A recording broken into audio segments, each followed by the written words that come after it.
থকাৰ অৱস্থাত আমাৰ এগৰাকী জিলাৰ জ্যেষ্ঠ সাংবাদিক দিলীপ কুমাৰ নাথক তেওঁ নিউজ পৰিৱেশন কৰি থকা অৱস্থাত তাৰ ৰাজহ বিষয়া, বন বিষয়া আৰু পুলিচ বিষয়াই, আৰক্ষী বিষয়াই যি অপদস্থ কৰিলে সেই ঘটনাটোক আমি আচলতে তীব্ৰ ভাষাৰে গৰিহণা দিছোঁ।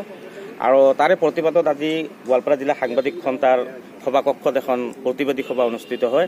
সেই সভাত গোৱালপাৰা জিলাৰ কেইবাটাও সাংবাদিক সংস্থা আৰু সংগঠন তথা বিভিন্ন সংগঠন দলে অংশগ্ৰহণ কৰে। আৰু এই প্ৰতিবাদ সভাত আমি কেইবাটাও গুৰুত্বপূৰ্ণ সিদ্ধান্ত গ্ৰহণ কৰিছিলোঁ।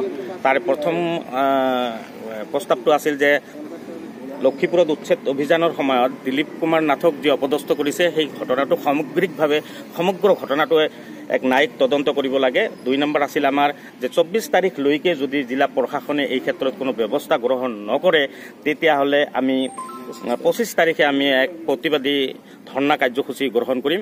আৰু এই প্ৰতিবাদী ধৰ্ণা কাৰ্যসূচীত পৰৱৰ্তী সময়ছোৱাত আমাৰ মানে গুৰুত্বপূৰ্ণ কাৰ্যসূচী আমি গ্ৰহণ কৰিম, এলানিভাৱে প্ৰতিবাদী কাৰ্যসূচী গ্ৰহণ কৰিম। প্ৰয়োজন হ'লে আমি চৰকাৰী বাতৰি আৰু কাৰ্যসূচীও আমি মানে বৰ্জন কৰাৰ কাৰণে বাধ্য থাকিম।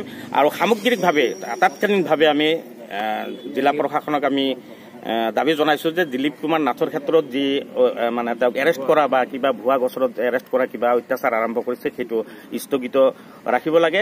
আৰু এই দাবী সন্মিলিত আমি ইতিমধ্যে জিলা আয়ুক্তক আমি এখন স্মাৰকপত্ৰ দিছোঁ আৰু আমাৰ যাৱতীয় যি কাৰ্যসূচী আছে সেই কাৰ্যসূচীখিনি আমি অৱগত কৰিছোঁ।